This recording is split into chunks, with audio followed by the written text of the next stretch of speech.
A calm evening takes a terrifying turn when a dog suddenly starts barking on the shore of a Nigerian beach. A crowd gathers, and they all realize they're looking at something no one was supposed to see. A young girl launches her drone in the air, capturing the chilling discovery only to be amazed by what happens next. "That dog's barking again. Must be the fifth time today," muttered 11-year-old Kemi as she squinted out the cracked window of her uncle's riverside house. She had been waiting to launch her brand new drone all day, but was too scared of the stray dog. What if it jumped out of nowhere and snatched her precious device? First of all, where was it? The afternoon sun poured through, but her eyes were fixed on the sparse bush on the coast of the Bight of Benin, Nigeria. She couldn't spot the dog, but the barking outside was sharp, insistent, and strange. "Uncle Musa," she called. "That dog's back again, barking at the river." Uncle Musa didn't look up from peeling yam. "That dog. Ignore it. Spirits follow strays like that. Let it bark." "But what if it's warning us about something?" Musa sighed. He was 63, skin weathered like tanned leather, eyes tired from years under the sun. "Kemi, listen. Stray dogs near the river don't live long, especially here.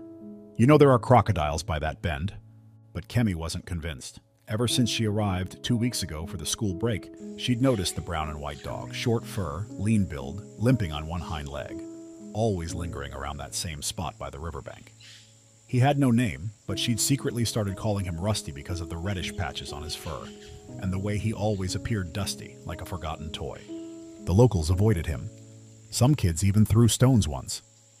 "It's a cursed dog," a woman once whispered at the market. "Shows up before something bad happens." But Kemi didn't believe in that. Something about the dog made her heart twist. Maybe it was the way it never begged, never approached anyone, yet stayed close, as if waiting for a reason to matter. She began saving scraps for him. By the third day, Rusty had stopped growling and would wag his tail once when he saw her. Still, he never came close enough to be touched. But now, for the last 2 nights, Rusty hadn't shown up at all. Not near the back fence, not even in the morning when Kemi scattered leftover okra soup by the mango tree. On the third evening, just as the sky turned orange and the river hummed with cricket songs, a sharp, frantic bark split the calm. Kemi stood up so fast the stool fell backward. "Uncle, that's not normal barking." Musa raised an eyebrow. "You want us to run outside again because of an ordinary dog?" But then came another sound. Not barking, screaming. Human screaming. Loud, guttural. Then a splash. Musa's demeanor changed instantly. He grabbed the flashlight and shouted, "Stay behind me!" They rushed down the dirt path toward the river. Kemi's heart pounded with every step. She barely realized she was squeezing her drone in her hands, but she didn't have the time to go back home and place it somewhere safe before all the air was sucked out of her lungs. Rusty was barking like mad again, but this time it sounded like terror.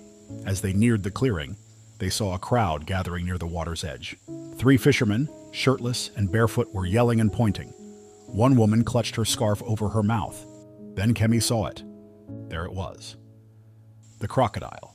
Massive, dark-scaled, and coiled in the shallow water with its jaw clamped around something thrashing.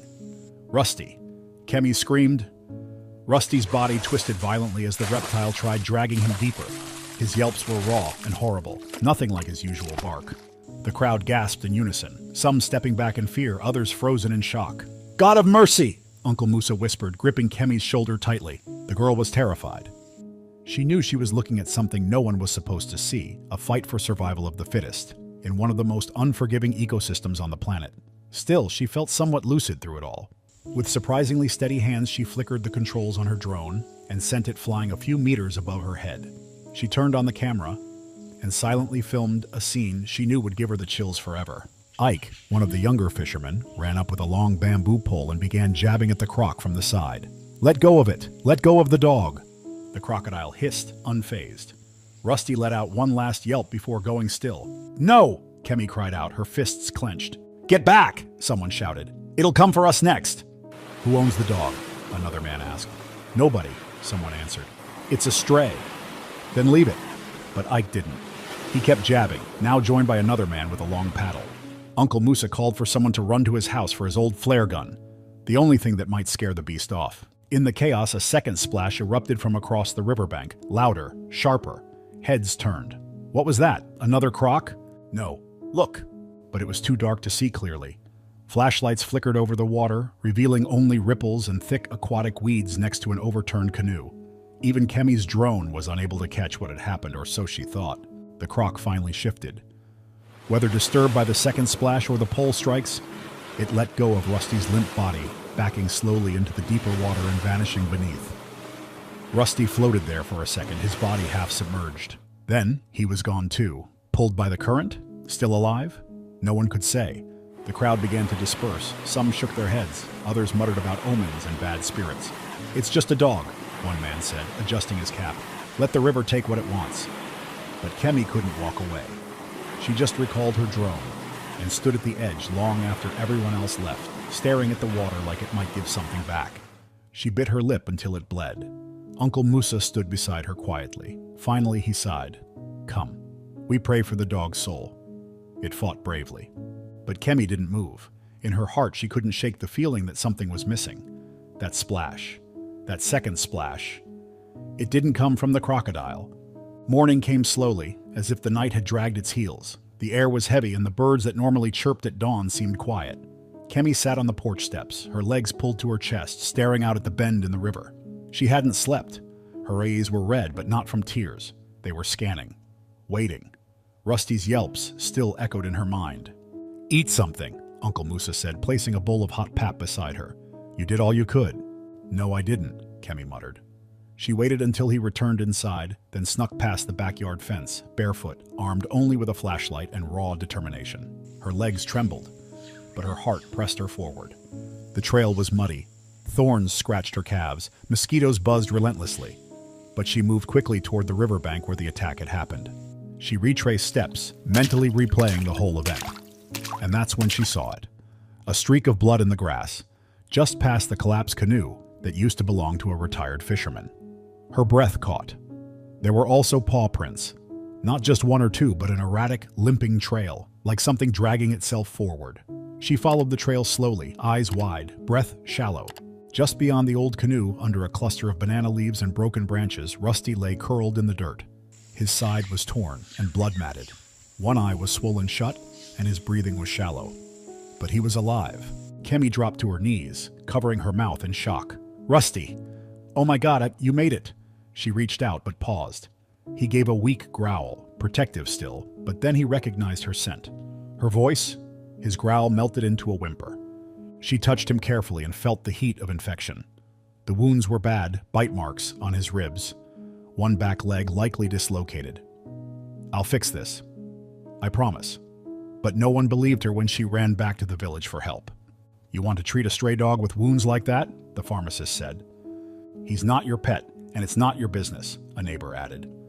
Even Uncle Musa, when he arrived at the scene and saw Rusty for himself, shook his head. "Kemi, this is too much, even for a dog that tried." "But he lived," Kemi snapped, anger burning through her exhaustion. "Nobody lives through a crocodile attack. He's still here. Isn't that worth something?" Uncle Musa said nothing for a long time. Then he sighed, handed her his ragged fisherman's jacket, and said quietly, "Wrap him in this. We'll take him home." They carried Rusty wrapped like a fragile child, Kemi whispering to him the whole way. Kemi cleared a space beside the clay cooking stove in the kitchen. It was warm there, protected. She laid Rusty down gently on an old foam mat and placed a tin plate of clean water beside him. Uncle Musa brought the first aid box. A dusty red tin filled with gauze, iodine, and faded instructions.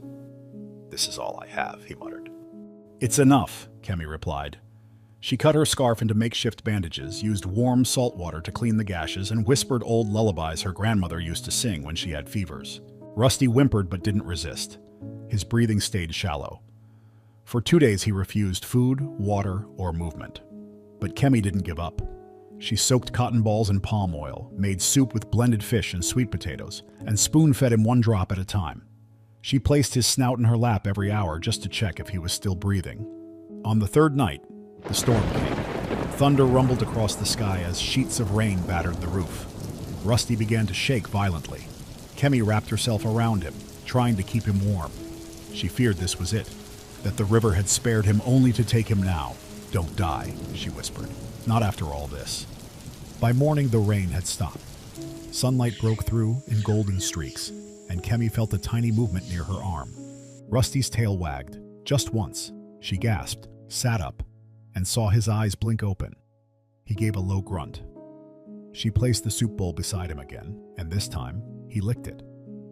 Kemi was filled with so much happiness because it was already showing that Rusty was slowly improving. Then she briefly left to go sort out some things Uncle Musa had told her to do. After what felt like a few minutes had passed, she heard Uncle Musa call her from the front yard. "Come see this!" She ran out and froze. The fence gate was wide open. Rusty was gone. Again, her heart dropped. No, no, no, he's too weak to move. She followed his muddy paw prints past the fence, into the tall grass again. Her throat was dry with panic. Not this time, please, not this time. Then, she heard voices, shouting. Excitement. From down near the community well, Kemi pushed through the bushes and reached the clearing and stopped dead in her tracks. There, in the middle of a growing circle of stunned villagers, was Rusty, limping, dirty, bleeding slightly again, but alive. And behind him, 3 tiny puppies. Later, Kemi would watch the drone footage again and finally understand what had happened that day at the beach. Her device had made a chilling discovery that no villager had noticed. The second splash that had distracted the crocodile had been caused by something falling in the water from a tiny nook in the canoe. The 3 puppies Rusty had been protecting all this time. They were the reason why he had been so close to the beach in the first place. They were the reason why he'd let the crocodile grab him, to spare them a terrible end. But while Kemi had been taking care of him, no one had taken care of them. Their ribs were showing, fur matted. They had been trapped under the canoe after getting out of the shallow water, and Rusty had led them out. One pup staggered behind him. Another was trying to climb over a fallen palm branch. The third was nestled close to his leg.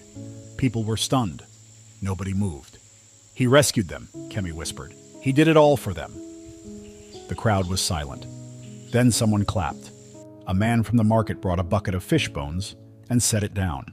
Another woman laid out her wrapper for the puppies to lie on.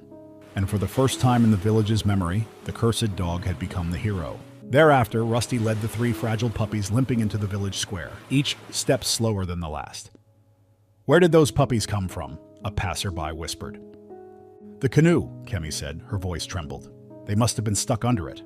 And he must have gone back. He knew they were there." "He risked everything again," Uncle Musa said quietly beside her. "That dog." Kemi knelt in front of Rusty. The dog's head dropped slightly, exhausted but proud. His ribs still showed, his coat still patchy, but his eyes held something no one could explain. Purpose, triumph, soul. And then, as if on cue, the smallest puppy tumbled forward and snuggled up under Rusty's leg. That's when something unexpected happened. A white Toyota Hilux truck pulled into the square, its side marked with the green logo of the Delta Wildlife Conservation Unit. Out stepped a young woman in muddy boots and a green vest, carrying a camera bag and a clipboard. "Sorry to interrupt," she said, looking around. "I'm Amaka. I was here 2 weeks ago conducting field research. One of your village leaders told me about a stray dog that survived a crocodile attack." Everyone pointed at Rusty at once. She crouched down, studying the dog and the pups. "This is incredible. I've never seen anything like it. I only came back to drop off some wildlife safety posters, but what I'm seeing here is something else." She took a few photos. "If no one claims him, I'd like to take him and the pups back to our Wari shelter. They'll be cared for, monitored. These dogs deserve a better life." A few murmurs rose. One man hesitated. "They're strays. You can take them." Kemi stood and looked up at Amaka. "Can I visit them?" Amaka smiled. "Of course." Rusty, despite his injuries, wagged his tail slowly. Later that day, a regional blog posted Amaka's photos with the headline, "Crocodile Suddenly Attacks Stray Dog. Just watch what happens next. It's a miracle." The post went viral overnight. People from across Nigeria began commenting, donating to the shelter, asking for updates on Rusty. 2 weeks passed. The house was quieter without the morning bark. Kemi returned to the porch each evening, her eyes still searching the mango tree out of habit. Uncle Musa had become softer since the incident. He no longer snapped about staying near the river. He even started letting Kemi cook on her own. Once, she caught him slicing meat into tiny cubes and quietly muttering, "For when Rusty visits." Then, one Thursday afternoon, a white envelope arrived, stamped with Delta Wildlife Shelter, Wari. Inside was a photograph. It showed Rusty in a clean kennel, eyes alert, fur already growing back. He lay beside the 3 puppies who had doubled in size, their bellies round from good feeding. Written on the back, "He's doing better than anyone expected. He healed faster than most. The pups never leave his side. Amaka." Kemi couldn't stop smiling. Uncle Musa, holding the photo, nodded slowly. "That dog was never just a stray. He chose us," Kemi said, "and he saved more than just them." That week, the village children started telling stories about the miracle dog. Some drew pictures of him. Others played games, pretending to be Rusty rescuing the pups from danger. A school teacher invited Kemi to speak about the event, and she even showed the drone footage from that fateful day.